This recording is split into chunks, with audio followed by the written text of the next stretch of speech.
నిర్మల్ జిల్లా బాసర శ్రీ జ్ఞాన సరస్వతి అమ్మవారి ఆలయంలో లడ్డు పులిహోర గోల్మాల్పై V6లో వచ్చిన వార్తలపై అధికారులు స్పందించారు. 2 అధికారులను సస్పెండ్ చేశారు. Laddu pulihora store in-charge, ticket counter ఇన్ఛార్జ్ను సస్పెండ్ చేశారు ఆలయ ఈవో విజయరామారావు. ఇలాంటి ఘటనలు పునరావృతం కాకుండా కఠిన చర్యలు తీసుకుంటామని హెచ్చరించారు ఈవో.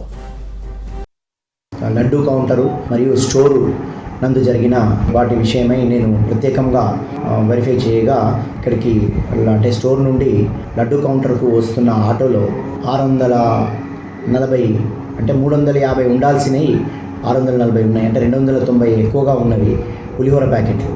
అవి నేను స్వయంగా వెరిఫికేషన్ చేయడం జరిగింది. అవి కాకుండా అదే సందర్భంలో టికెట్ కౌంటర్ కూడా వెరిఫై చేయడం జరిగింది. ఆ టికెట్ కౌంటర్లో టికెట్ ఇష్యూ చేయాల్సిన అంటే నిన్న చింపాల్సిన టికెట్లను అట్లే భద్రపరిచి వాళ్ళు ఉంచడం జరిగింది. అంటే అవి రీసైక్లింగ్ జరుగుతున్నట్టుగా గుర్తించడం జరిగింది. వాటిని ఇవన్నీ కలిపి ఎవరైతే ఈ అవినీతికి పాల్పడ్డారో 2 అధికారులు రెగ్యులర్ ఎంప్లాయీస్ ఉన్నారు, వారిని కూడా సస్పెండ్ చేయడం జరుగుతుంది. అది కాకుండా మిగతా ఆటోలో తీసుకొచ్చిన NMRలు వాళ్ళు 3 ఉన్నారు. అది కాకుండా కౌంటర్లో ఉన్న వాళ్ళు అందరు కలిపి 4 ఉన్నారు. వాళ్ళందరిపై క్రమశిక్షణ చర్య కూడా తీసుకోవడానికి కూడా జరుగుతుంది. వీళ్ళను ఇమీడియట్గా సొసైటీకి హ్యాండ్ ఓవర్ చేయడం జరుగుతుంది.